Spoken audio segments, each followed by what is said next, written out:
All right, today I'm going to talk to you briefly about what a counterclaim is. Our next unit that we are about ready to begin is a argumentative unit, and in the argumentative unit, we'll be using thematically the concept of the civil rights movement, fighting violence with nonviolence, and how ordinary people made lasting changes throughout our time in history.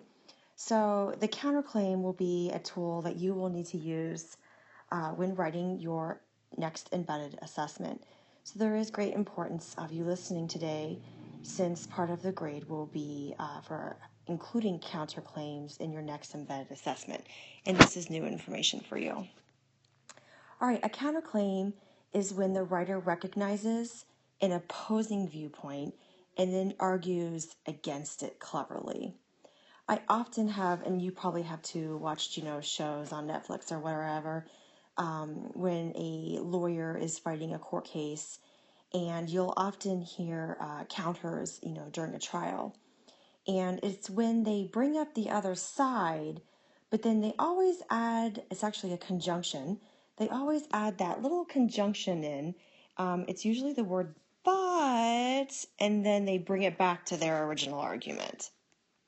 Okay, so many of our counter claims actually have starters, which I think will help you because you got really good at using the commentary starters. So now I'm going to add to your list, and you'll now have counter claim starters. And these starters include phrases like this. You have, in other words, you'll see it is the yes, part of it, but of the argument. Okay? Let's take a look at an example. We have an issue here of a teenager who wants parental permission to go to a concert.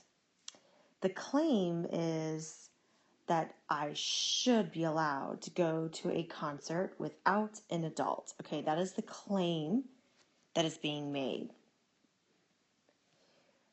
If you are this teenager and you go to your parents and you ask them to go to this concert, the best thing to do is to actually, it's that saying, kill them with kindness. Recognize their side, but then always end with the but part, which brings the argument back to your point that you're trying to make. So for example, let's take a look at this. Of course, Mom and Dad, of course you're worried about me going without you. But, however, I have a cell phone and I'll check in with you. So here you're recognizing the counterclaim, right? You're going to recognize the other person's viewpoint. So if you're arguing with your parents and you really want a new pair of tennis shoes, okay, let's say, and you're like, Mom, Dad, I really want these new tennis shoes. Okay, so here I go. Listen, I'm going to recognize their viewpoint. And I know I just got a pair for Christmas, and these are really expensive. But, boom, here it is. But I play a lot of sports, and I go through my shoes quickly. So I know these will go to good use. So here, what you're doing is you're recognizing the other person's side, and then you always bring them back to the original argument that you had. We can look at another example right here. Remember what to do. Recognize the other side, and then always bring them back to what you're after.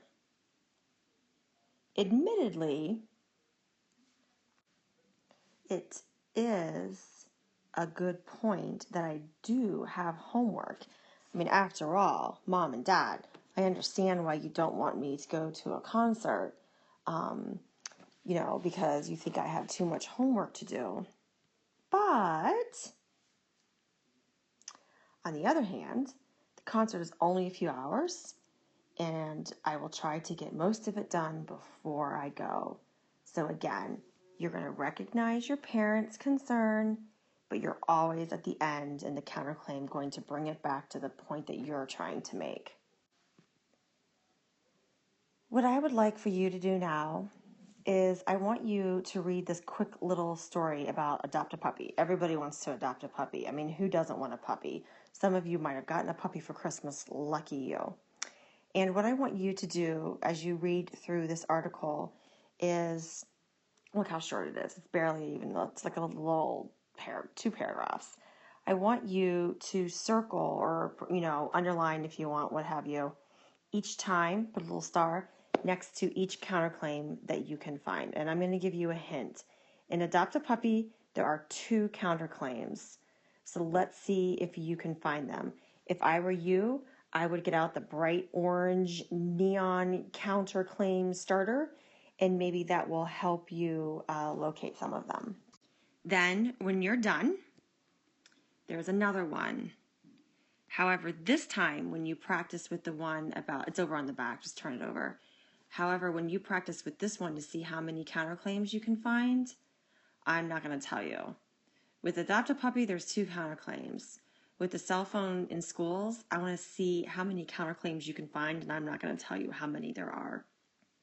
Okay, so go ahead and take a few minutes and read both of these and see if you can find the counterclaims all by yourself without me telling you.